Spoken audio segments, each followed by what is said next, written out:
బీసీలకు వ్యతిరేకంగా రెడ్డిలంతా ఏకమయ్యారని చెప్పేసి కొండా సురేఖ కూతురు ఏకంగా సుస్మితా పటేల్ వ్యాఖ్యానించడం ఎలా చూడాలి? మంత్రి ఇంటికి అర్ధరాత్రి పోలీసులు పోయి లేపడం అనేది మనం జనరల్‌గా ఎక్కడ చూసి లేకుంటాం. హ్మ్. అంటే ఎటువంటి పరిస్థితులు అంటే పూర్తిగా ఏదనో మర్డర్‌లు కేస్ చేసినోడు పోతేనో, హ్మ్.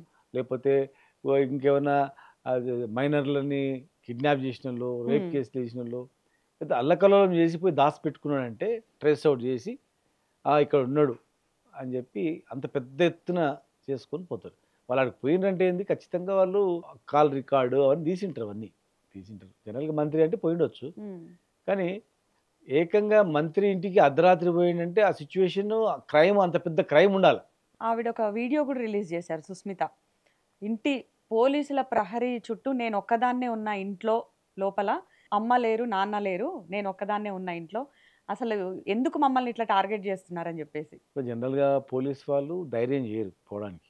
పైనుంచి ముఖ్యమంత్రియో గారు లేకపోతే స్ట్రాంగ్ మంత్రి, ముఖ్యమంత్రి తర్వాత బాగా పలుకుబడి నడిచే మంత్రియో వాళ్ళు ఇన్వాల్వ్‌మెంట్ అయ్యి పోండి మంత్రి అయితే ఏమైంది ఏం చేసేది ఉండదు ఉన్నగా పో అంటే పోతారు జనరల్‌గా. హ్మ్. లేకపోతే చిన్న ఇష్యూకు ఒక మంత్రి ఇంటికి పోయి అర్ధరాత్రి లేపి ఆడపిల్ల ఉందని అనంగా కూడా హ్మ్. మేము చూస్తాం, చేస్తాం అంటుండంటే చూసేటోళ్ళకి కూడా అనిపిస్తది. హ్మ్. కచ్చగట్టిర్రు అసలు కావాలని. మీరు అబ్జర్వ్ చేసింది ఏంటి సార్? అంటే బేసిక్‌గా ఎపిసోడ్ అంతా గూడా ఏం జరిగుంటుంది? ఆ ఓఎస్‌డి సుమంత్‌ని తీసేయడం గాని, తొలగించడం గాని, అటేమో కొండా మురళి గారేమో నాకు ఈ విషయం గురించి తెలీదన్నట్టుగా, ఎందుకలా వ్యాఖ్యానించిందో తెలీదన్నట్టు, మమ్మల్ని ఎందుకు టార్గెట్ జేస్తాడు రేవంత్ రెడ్డి?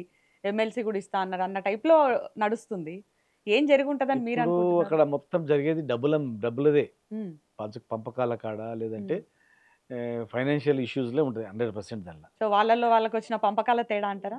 పొంగులేటి శ్రీనివాసరెడ్డి గారు ఖమ్మం జిల్లా. హ్మ్. ఇప్పుడు ఖమ్మం జిల్లాలో కొంత పట్టు సాధించుకున్న వాళ్ళ పార్టీల.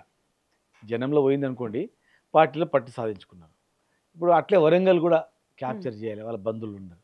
2 జిల్లాలు మనం క్యాప్చర్ జేస్తే ఒక 20, 30, 35 మంది ఎమ్మెల్యేలు అవుతారు. హ్మ్. ఈళ్ళు 2 జిల్లాలు నా గ్రిప్‌లో పెట్టుకుంటే హ్మ్. ఎవరు ముఖ్యమంత్రి ఉన్నా కాంగ్రెస్ పార్టీలో మాది నడుస్తది హ్మ్. అనే ధోరణితో పేపర్‌లో గూడా చూసినాం. సమ్మక్క సారక్క టెండర్‌ల విషయంలో వాళ్ళకి అవును. తెలియకుండా సీతక్క గారు ఎండోమెంట్ గాని డిపార్ట్‌మెంట్‌లో ఉన్న మంత్రికి తెలీకుండా? ఇప్పుడు కొంతమంది ఎట్లంటే అన్ని డిపార్ట్‌మెంట్ వాళ్ళవే. హ్మ్. పేరుకి శాఖలున్నాయి అంతే. హ్మ్. పేరుకి శాఖలు పని చేస్తుంటారు అంతే పైనంతే. సెక్యూరిటీ పెట్టుకొని తిరగాల్సిందే.